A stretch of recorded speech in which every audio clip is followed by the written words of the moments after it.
Chapter 8. Terms of Service.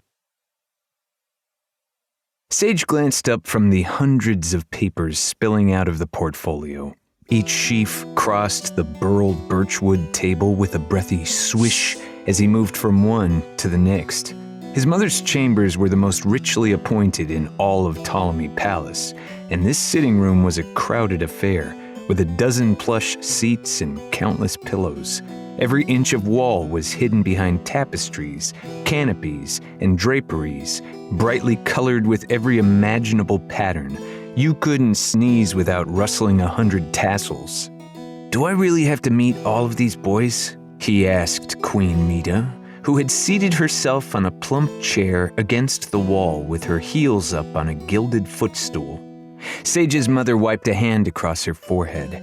The hour was late for both of them, and despite the many ballads composed by talented people celebrating her peerless beauty, she looked tired. Without the frequent pop of logs in the fireplace, I suspect she would have drifted off. "Meet them, memorize their names, and choose which to be friends with," she shrugged. "The ones you favor early on will become your most loyal allies. You want to pick ones that will be useful and find ways to keep them happy." "I need to keep them all happy, Mother." She nodded. "That's the trick, yes." Bending thin fingers, she grasped a ceramic goblet and sipped spicy wine fortified with animal fat, one of her newfangled health regimens, which were more important than ever now that she was in mourning. They both had dressed neck to foot in black, but she wore it better, with dark hair that had yet to earn any silver streaks. Sage's honey blonde curls and bright complexion always made him look chipper, regardless of how he felt. He appeared more like a child actor playing a grieving king. "But I can't possibly befriend them all," he fidgeted, sweating under the radiant heat from the fireplace. "I've seen barely any of them in the past year, and most I've never met before. I don't honestly know these boys, and I can only spend so much time with someone unless I truly like them." "Being likable is their responsibility," the Queen replied. "They will all at least try. Their futures depend on it.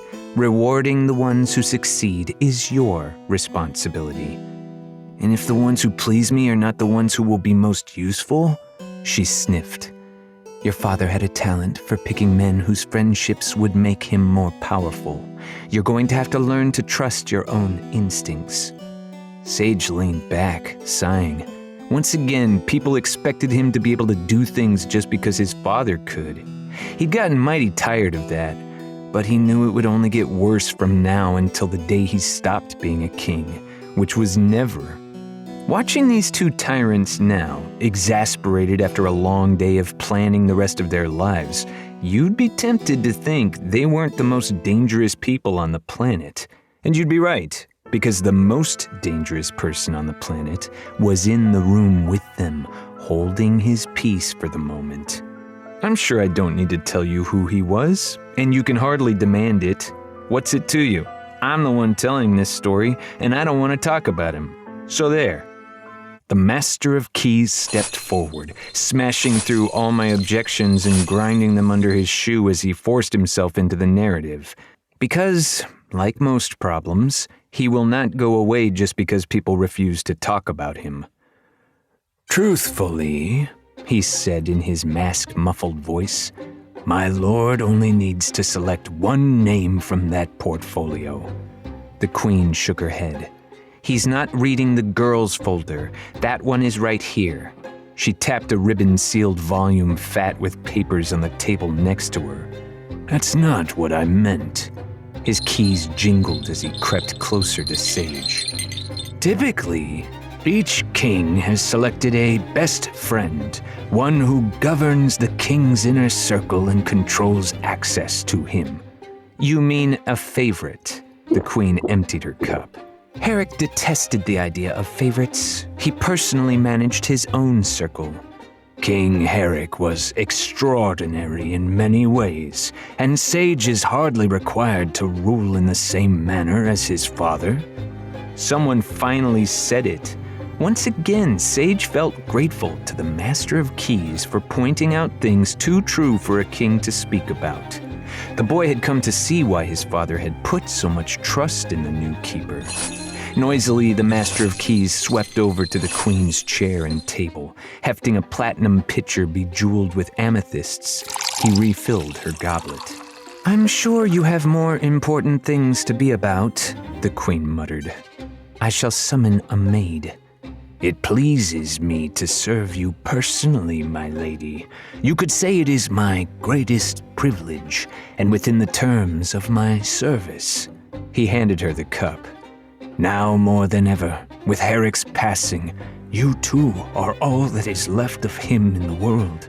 Seeing to your comfort is the only thing that gives me peace of mind." Sage envied him. The boy had never regained his peace of mind, not since that awful day. Even now, he constantly searched for new ways to cope with his father's death, to feel like he could do something about it. "I wonder where General Hazen is right now," he said idly. "I wonder if he's already started." His mother shot him a sidelong glance. She had come to grips with Sage's decision, but could not hide her displeasure. She'd made a point not to speak of it, and expected others to follow her example. The Master of Keys replied, "The army is forming ranks as we speak. It will begin shortly." Sage snorted. "You don't know that. They are more than a week's ride from here. Even a carrier pigeon would need a whole day to give you that news."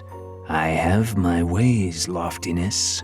The Master of Keys had only called him Your Exaltedness the one time.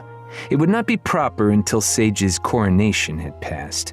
Still, the keeper addressed him with an air of reverence. "My service also requires me to observe the comings and goings of everyone you command. Rest assured the deed will be done tonight, and I think you know the same in your heart of hearts." The mask turned towards Sage, and though it should have been impossible to tell, the King Ascendant thought he sensed the keeper winking at him. "I shall sleep much better knowing my father's will has been carried out," Sage declared. He traced a line on one of the sheaves with his finger. The sketched portraits of 100 boys splayed themselves before him. "Everything will be easier once this is behind me." He did not see his mother's frown, and her grumbling hid beneath the clatter of keys dueling each other as their master strolled toward the King Ascendant. "What can I do to make your burden lighter?" the keeper asked. Sage sighed. "Tell me how to choose a best friend." The Master of Keys tilted his head up, tapping his wooden chin. Unable to contain his curiosity, Sage stared at the underside of the keeper's neck, trying to catch a glimpse of the man beneath the mask. As much as a sliver of skin would answer questions too rude to ask, but it was hopeless. The man's clothing hid even his throat, though the mesh-like knotted fabric on his neck held many holes, likely allowing the keeper to breathe. "I suppose you should pick the one you are most jealous of." Sage's gaze snapped away from the man's neck, and he knitted his brows at his servant, perplexed. "Any boy envied by a king will naturally have the qualities a king requires. Find the one you most wish you could transform yourself into. Make him your best friend." Sage's heart sank. The keeper's advice only reminded him how so many other boys were taller, stronger, or more talented than he was. It felt like all he ever did was envy them. "How can I be sure he won't use that jealousy against me? Of course I would like someone who impresses me," he groaned, "but not someone who makes me feel worse about myself. Where would I find anyone like that?" The Master of Keys laced freakishly long fingers, peering down at his lord through pinpricks drilled into his wooden face. "I imagine that, when the time is right, he will find you." At that exact moment, Skylar came to a stop in front of the world's smallest mountain. He'd seen the ancestors' mound many times before, but always from a respectful distance. Curious youngsters had, for many generations, tried to sneak in for a closer look and had earned a mouthful of embalming vinegar when caught by the high priest's apprentices. No one had ever explained to Skylar why the place was off limits, but it clearly was more than a suggestion. The rocky peaks surrounding the village dwarfed the mound, but it could still be seen from anywhere in the valley. Against the rough and rugged landscape that ringed it, this smooth lump of land stood out. It was too symmetrical, too cone-shaped. The rest of the valley sloped down from the peaks. Only this one spot defied the gravity that curved everything else away from the stars. Maximilian's apprentices rushed up to a point on the face of the hillside and, bizarrely, threw their weight against it. Skylar noticed a great stone embedded in the slope. It was wider than a barn door and 5 times as thick. Unprompted, Thunken and Jimothy joined the apprentices, heaving against it. And before Skylar could ask if everyone had lost their minds, he saw something unbelievable. The stone moved. Had Skylar been a bit smarter, he might have noticed the trench carved along the hill for the rock to slide through. 2 great wheels as big as millstones had been concealed up inside the boulder, with only the outermost slivers of their rims giving a rolling surface to the bottom of the stone. It was no miracle when 4 men pushed it by the strength of their arms alone, but that made no difference to Skylar. "Stars forgotten," the boy exclaimed. "What is that?" He pointed at the hole in the hillside that appeared where the stone had been. Under the light of infinite stars, it was the only thing in the world that was lost in shadow. No one answered his question. The procession simply guided his unwilling feet inside. The apprentice priests held their candle lanterns high, and everyone disappeared with them into the hole in the hill. After a few steps, Skylar realized with shock that this was not a cave. The chamber sprawled taller and wider than the Hall of Elders. Any house in the village could have fit comfortably inside. Though he could see no pillars to hold it up, the domed ceiling rose all the way to the top of the hill. No, he realized, there is no hill. Dirt had been piled on the structure to hide it, but it was man-made. Blocks of cut stone formed the floor and walls, and on those walls, "What is that?" he asked again. Skylar gaped at a 20-foot-high array of colorful glass tiles cemented all around the room. Each crystalline piece of the mosaic reflected candlelight, dimly illuminating the entire space.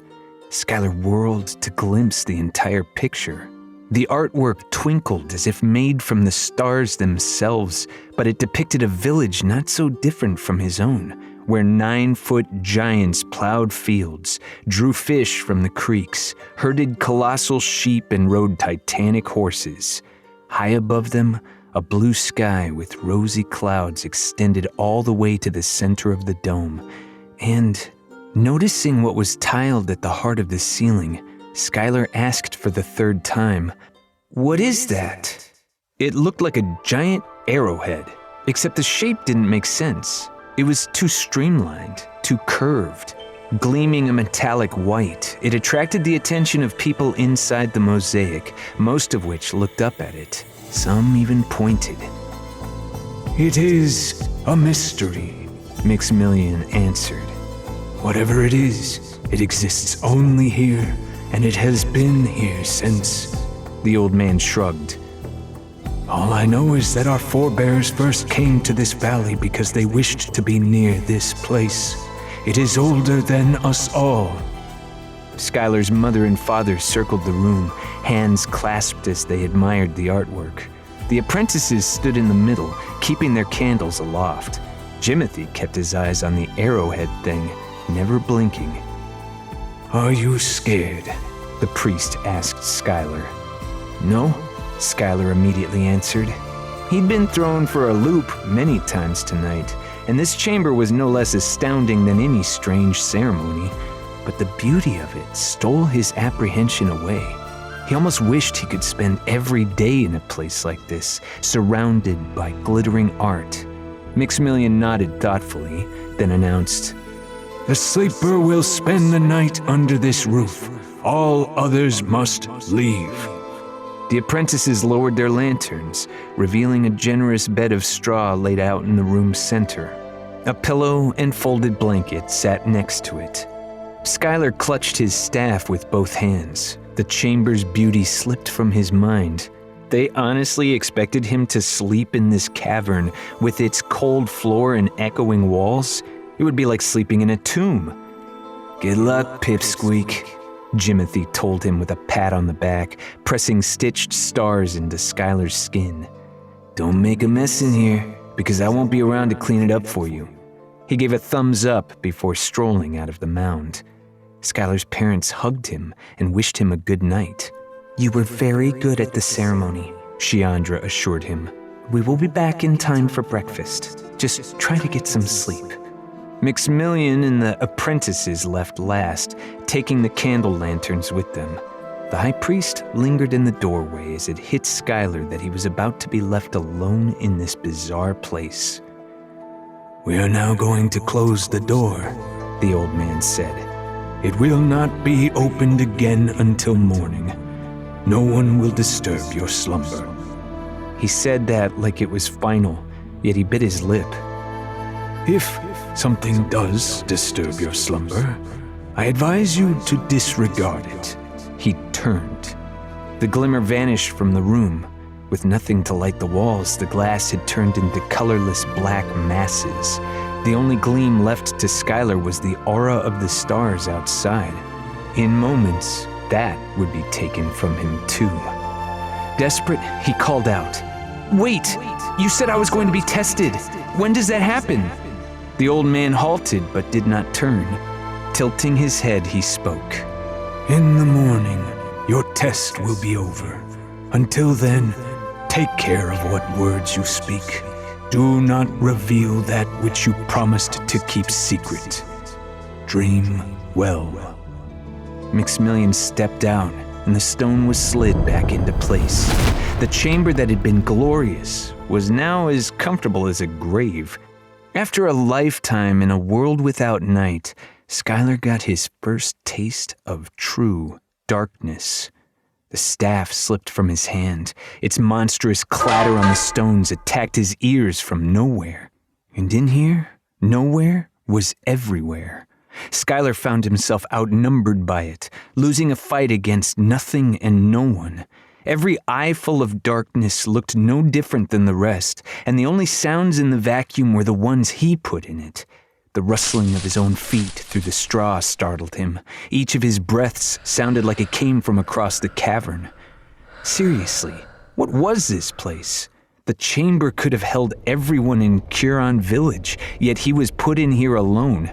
And it clearly wasn't some kind of house or barn or silo. It wasn't built for people or animals. So who was it here for? Maximilian's non-answer had given Skylar nothing to work with. When he was at last too tired to keep standing, he settled down into the straw, taking off the strange hat he'd been given. That's what he was supposed to do, right? His family and village expected him to fall asleep. Easy enough. Except his anger kept interrupting. It sparked up again and again, every time he started to relax. Just knowing this test had been forced on him was bad enough, but he also had to tackle the idea that every adult he'd ever known had been keeping secrets from him, and that they still didn't trust him with all their secrets even now. The doubts and rage kept spilling over. When had he developed such a temper? It was so not Skylar of him. Now, the one thing I'm sure you know about anger is that it lasts until you make a decision. Skylar's decision was to get answers. As soon as he was let out of this place, he would make his parents tell him everything. It would be the biggest fit he'd ever thrown, and he would make his displeasure felt. They weren't even going to recognize him tomorrow. With those heated thoughts slowly leaving him, the room cooled, and he could feel just how tired he was. Letting go of the day he'd just lived, he sank into the straw, closed his eyes, and saw the stars.